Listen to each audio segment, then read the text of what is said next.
बेटा, आज मेरा चिकन रोल खाने का बहुत दिल कर रहा है। जी अम्मी, ठीक है, अभी बना देती हूँ। चिकन रोल बनाने के लिए सबसे पहले ताज़ा चिकन लेना ज़रूरी होता है। अब हमने चिकन को बॉईल होने के लिए चूल्हे पर रख दिया है। उसके बाद हम इसके रेशे करेंगे।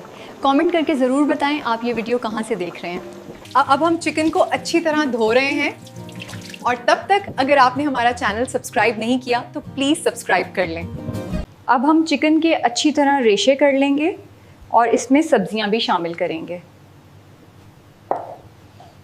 ये लीजिए, सारी सब्जियां पहले ही काट कर तैयार हैं।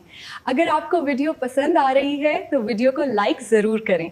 अब तैयार किए हुए चिकन, सब्जी और मसाले को रोल पट्टी में भरकर अच्छी तरह सेल करेंगे। अब इन रोल्स को गरम तेल में गोल्डन फ्राई करके निकाल लेंगे। लीजिए अम्मी, चिकन रोल तैयार हैं। बताइए कैसे बने। हाँ बहू, रोल तो अच्छे हैं मगर मेरी बेटी जैसे नहीं। तो दोस्तों, आपने देख ही लिया, सास को जितना भी खुश कर लो वो खुश नहीं होती। इसलिए कम से कम मेरी इतनी मेहनत के लिए वीडियो को लाइक, सब्सक्राइब और फॉलो ज़रूर करें और अपने दोस्तों के साथ शेयर करें।